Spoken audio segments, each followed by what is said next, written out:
கப்பல்கள் கடந்து செல்ல ஈரான் அனுமதித்துள்ள நிலையில் ஷிவாலிக், நந்தா தேவி ஆகிய 2 இந்திய எல்பிஜி டேங்கர் கப்பல்கள் ஹார்மோஸ் ஜலசந்தியை கடந்து இந்தியா நோக்கி பயணித்து வருவதாக வெளியுறவு அமைச்சகம் அறிவித்துள்ளது. ஹார்மோஸ் ஜலசந்தியை மூடியதால் கச்சா எண்ணெய் கிடைக்காமல் பாதிக்கப்பட்ட நாடுகள் தங்களின் போர்க்கப்பல்களை அனுப்புமாறு அமெரிக்க அதிபர் டிரம்ப் அழைப்பு விடுத்துள்ளார். கடன், போதைப்பொருள், மதமாற்றம், ஊழல் மற்றும் ரவுடிகளின் அச்சுறுத்தல் ஆகியவற்றால் சீரழிந்துள்ள பஞ்சாபை மீட்க இரட்டை என்ஜின் ஆட்சி தேவை. எனவே பாஜகவுக்கு வாய்ப்பு கொடுங்கள் என மத்திய அமைச்சர் அமித் ஷா பஞ்சாப் மக்களிடம் வேண்டுகோள் விடுத்தார். தேர்தல் வரும்போது திமுகவினர் கவர்ச்சிகரமாக பேசுவார்கள். மக்களை ஏமாற்றுவதில் நம்பர் 1 கட்சி திமுக தான் என அதிமுக பொதுச் செயலாளர் பழனிசாமி விமர்சித்துள்ளார். 2025-26 நடப்பாண்டில் நெல் கொள்முதல் இலக்கை 47.50 லட்சம் மெட்ரிக் டன்னாக மத்திய அரசு நிர்ணயிக்க வேண்டும் என வலியுறுத்தி பிரதமர் மோடிக்கு முதல்வர் ஸ்டாலின் கடிதம் எழுதியுள்ளார். கரூர் சம்பவம் தொடர்பான சிபிஐ விசாரணைக்காக தவேக தலைவர் விஜய் தனி விமானம் மூலம் டில்லி புறப்பட்டு சென்றார். தாஜ் பேலஸ் நட்சத்திர ஓட்டலில் தங்கியுள்ள அவர் காலை 9:30 மணிக்கு சிபிஐ அலுவலகத்தில் ஆஜராகிறார். ஹார்மோஸ் ஜலசந்தியை கடந்து 45,000 டன் எல்பிஜி உடன் இந்தியாவை நோக்கி 2 கப்பல்கள் வருகின்றன. வரும் 17ஆம் தேதி அவை குஜராத்தை வந்தடையும். இந்தியாவில் சிலிண்டர் பற்றாக்குறை இல்லை என மத்திய பெட்ரோலியத்துறை இணை செயலாளர் சுஜாதா சர்மா தெரிவித்துள்ளார். ஈரானுக்கு 13 டன்னுக்கும் அதிகமான மருத்துவ பொருட்களை ரஷ்யா அனுப்பியுள்ளது. இதன் மூலம் போர் தொடங்கியதிலிருந்து மனிதாபிமான உதவி செய்த முதல் நாடாக ரஷ்யா திகழ்கிறது.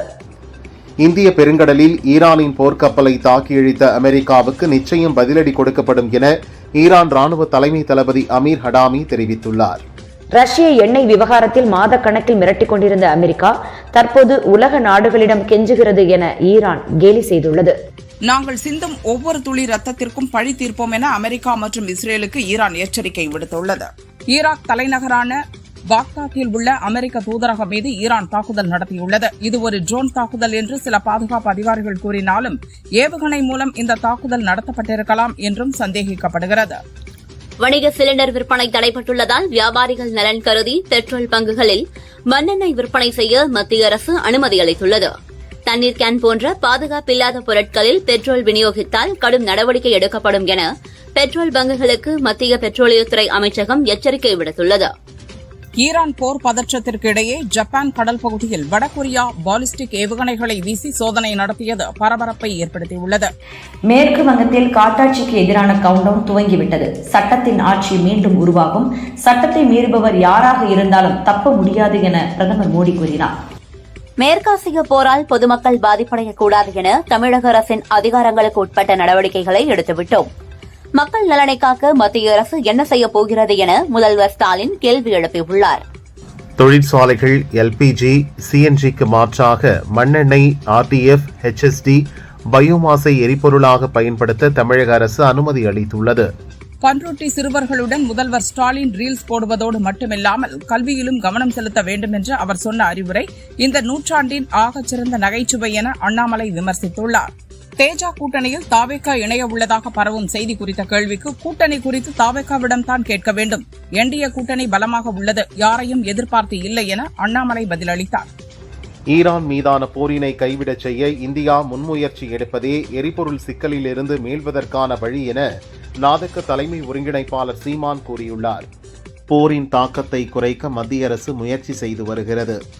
ஆனால் காங்கிரஸ் பீதியை ஏற்படுத்தி வருகிறது.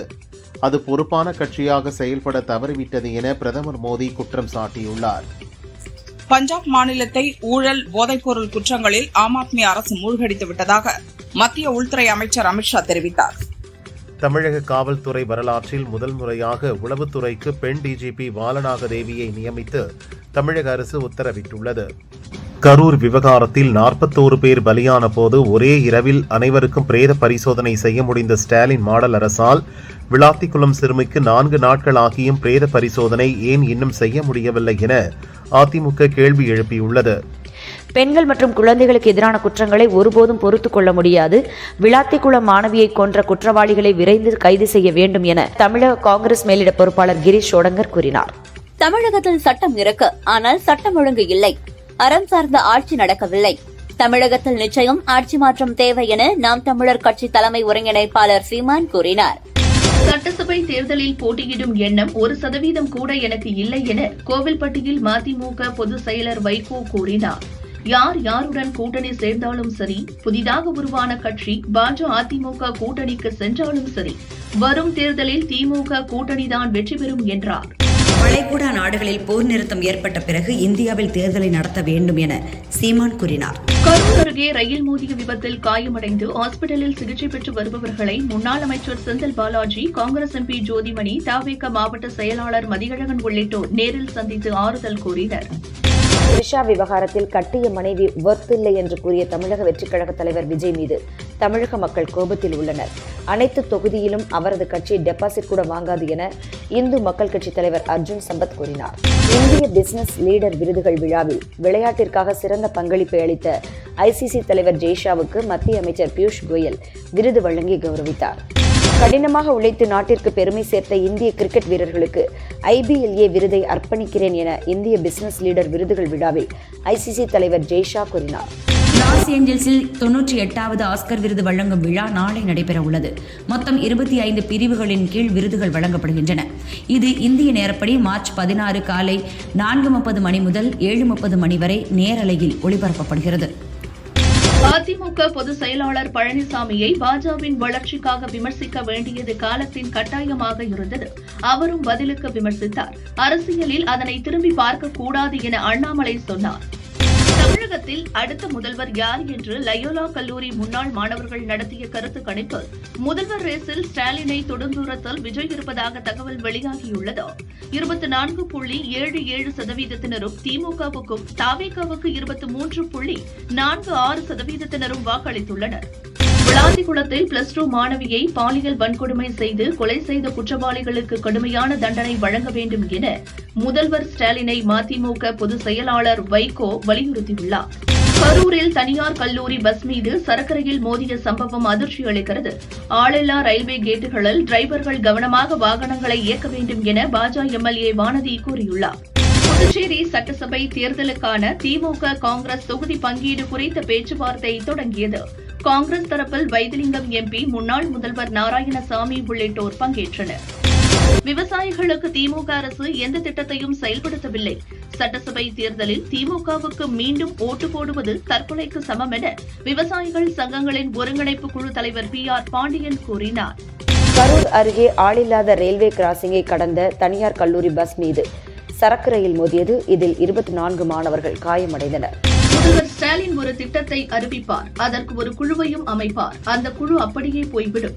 இதுவரை 52 குழுக்களை அமைத்தீர்களே, அந்த குழுக்கள் என்ன செய்தது என பழனிசாமி கேள்வி எழுப்பியுள்ளார்.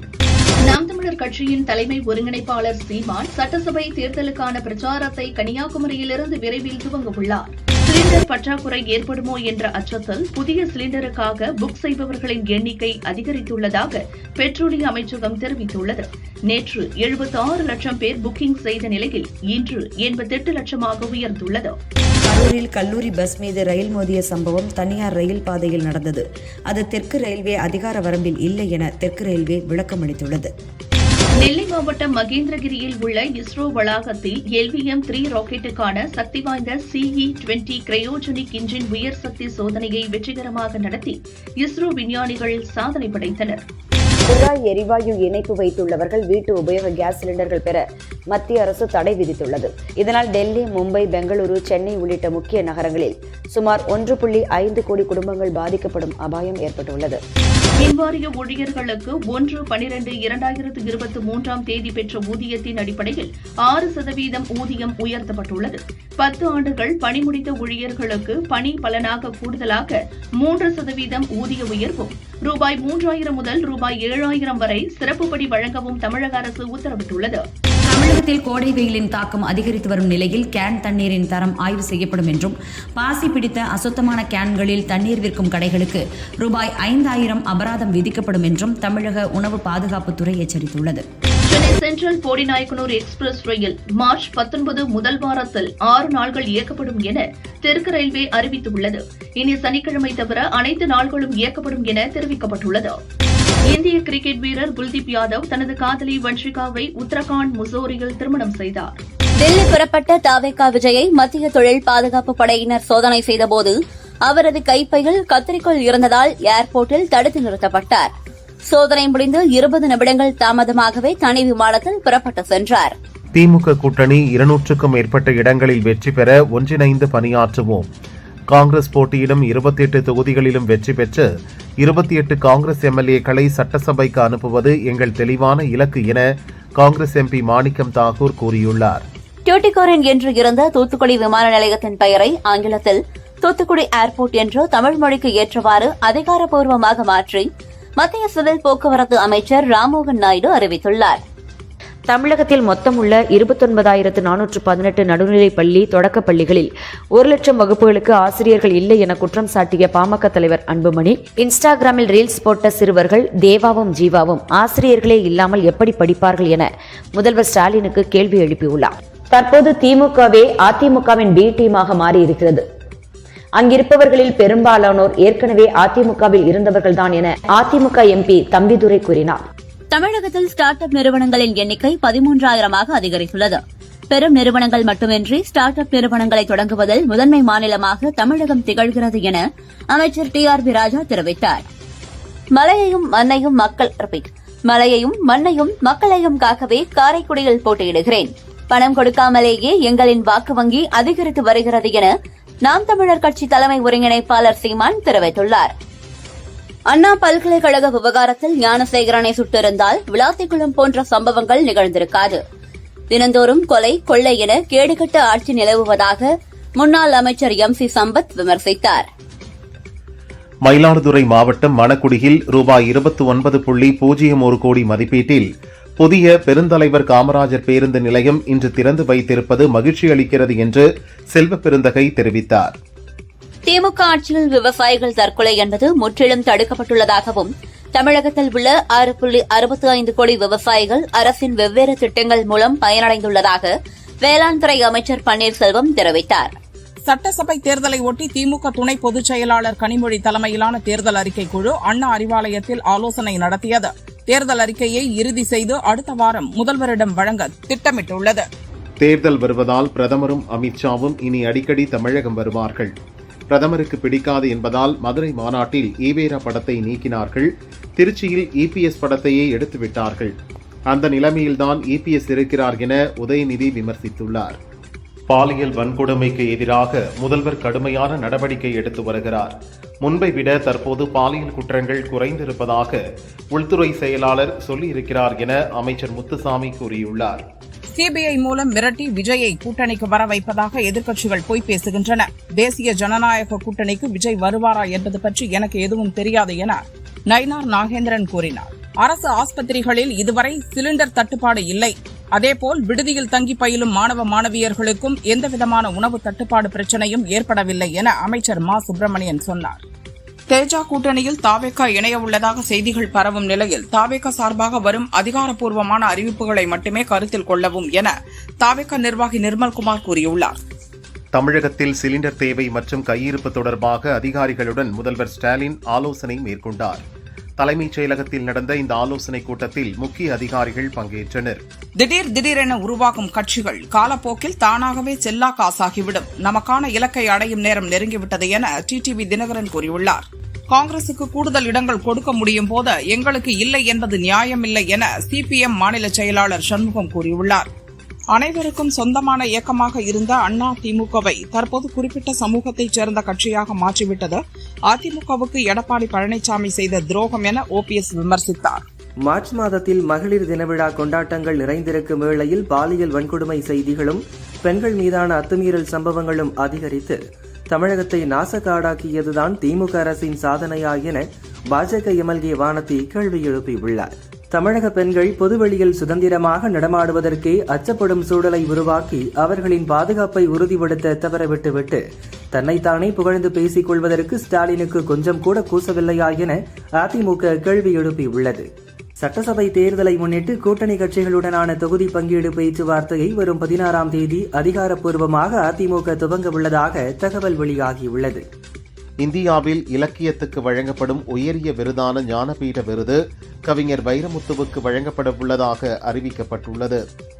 ஏற்கனவே 1975இல் எழுத்தாளர் அகிலனுக்கும் 2002இல் ஜெயகாந்தனுக்கும் வழங்கப்பட்ட இவ்விருது இப்போது 24 ஆண்டுகளுக்கு பின் வைரமுத்துவுக்கு வழங்கப்பட இருக்கிறது. அமெரிக்காவுடனான வர்த்தக பேச்சுவார்த்தையில் எந்தவித இடையூறும் இல்லை.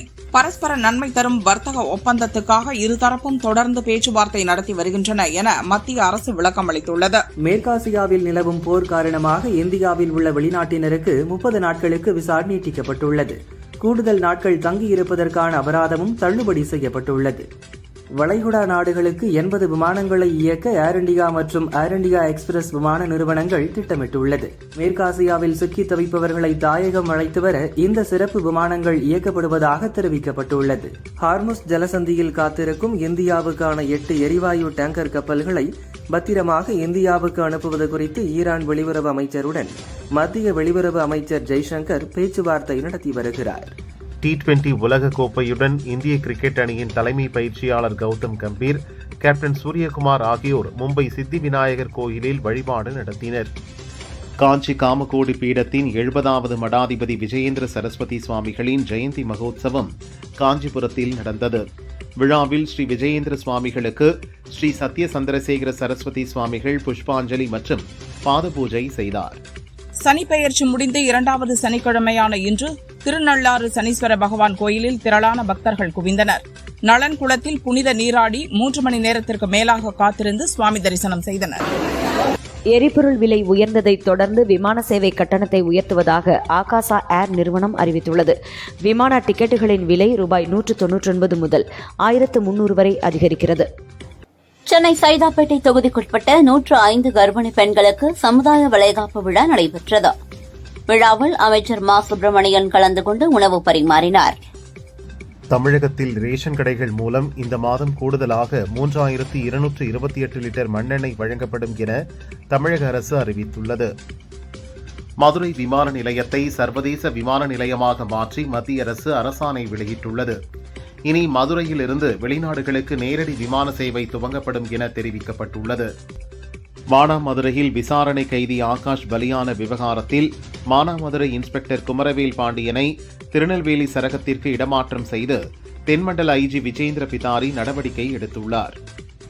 தமிழகத்தில் 100% பெட்ரோல் டீசல் தட்டுப்பாடு வரவே வராது. எத்தனை லிட்டர் பெட்ரோல் டீசல் கேட்டாலும் அனுப்ப எண்ணெய் நிறுவனங்கள் தயாராக உள்ளதாக தமிழக பெட்ரோலிய வணிகர் சங்க தலைவர் முரளி தெரிவித்துள்ளார். தமிழகத்தில் இன்னும் 10 நாட்களுக்கு வீட்டு உபயோக எரிவாயு சிலிண்டர்கள் கையில் இருப்பதாக முதல்வர் ஸ்டாலின் தலைமையில் நடந்த அவசர ஆலோசனைக் கூட்டத்தின் போது அதிகாரிகள் தெரிவித்ததாக தகவல் வெளியாகியுள்ளது.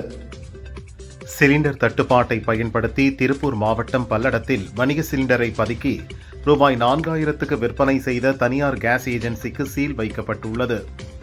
எல்பிஜி தட்டுப்பாட்டால் உணவகங்களில் மின் சாதனங்களை பயன்படுத்துவதால் மின் கட்டணத்தில் 1 யூனிட்டுக்கு 2 ரூபாய் மானியம் வழங்கப்படும் என மின்வாரிய தலைவர் ராதாகிருஷ்ணன் அறிவித்துள்ளார். மானாமதுரையில் விசாரணை கைதி ஆகாஷ் உயிரிழந்த சம்பவத்தை தொடர்ந்து அவருடைய குடும்பத்தினரை அமைச்சர் பெரிய கருப்பன் நேரில் சந்தித்து ஆறுதல் கூறினார்.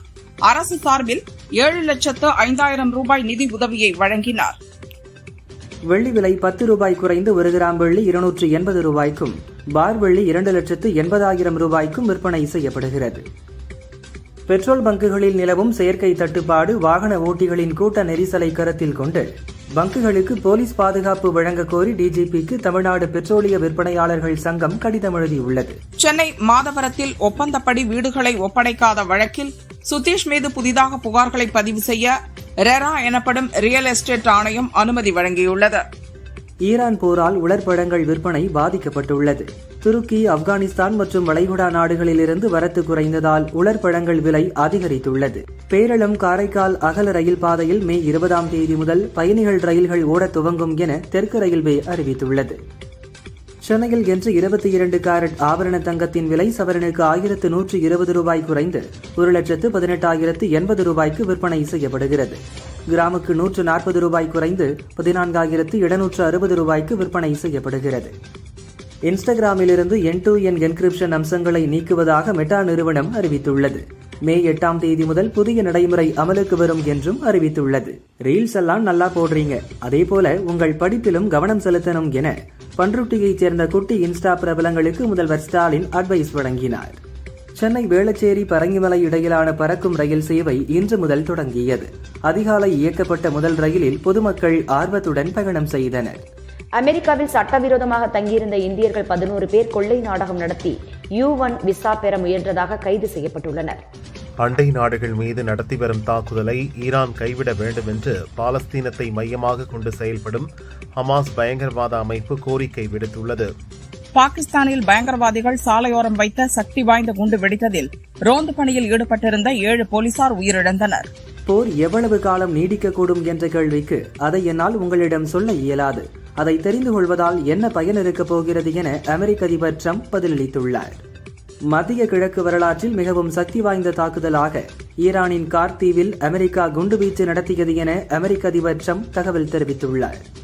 ஈரானின் புதிய ஆட்சியாளர் முஜ்தபா கமேனி குறித்து துப்பு கொடுத்தால் 83 கோடி ரூபாய் வெகுமதி அளிப்பதாக அமெரிக்க ராணுவம் அறிவித்துள்ளது.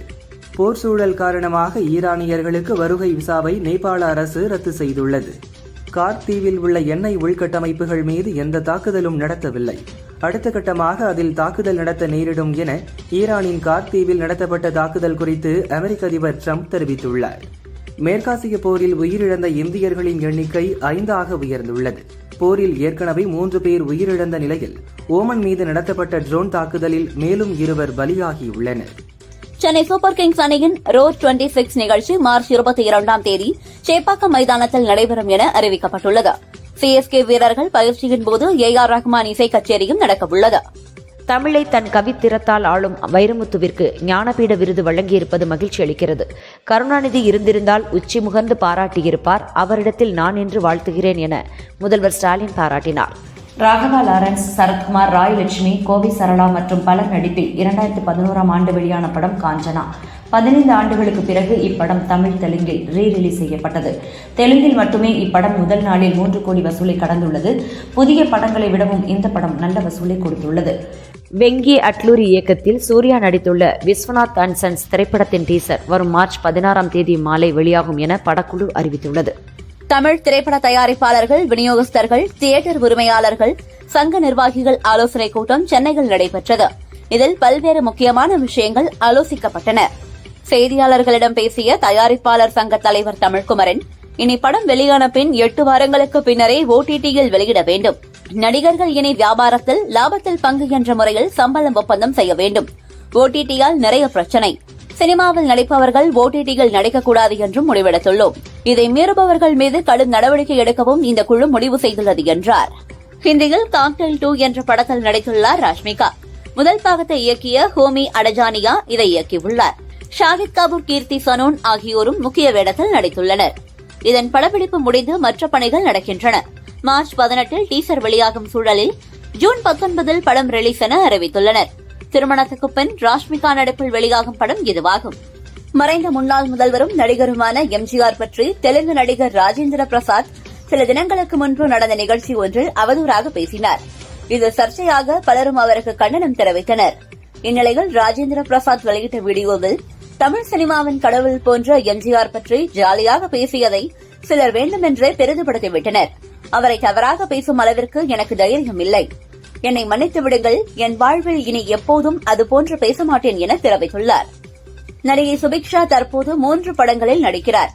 நடிப்பு தாண்டி பரதநாட்டிய கலைஞரான இவர் சமீபத்தில் சென்னை கபாலீஸ்வரர் கோவிலில் பரதமாடி அசத்தினார். இவர் கூறுகையில், பரதம் தெரிந்த நடிகையாக இருப்பது பெருமை.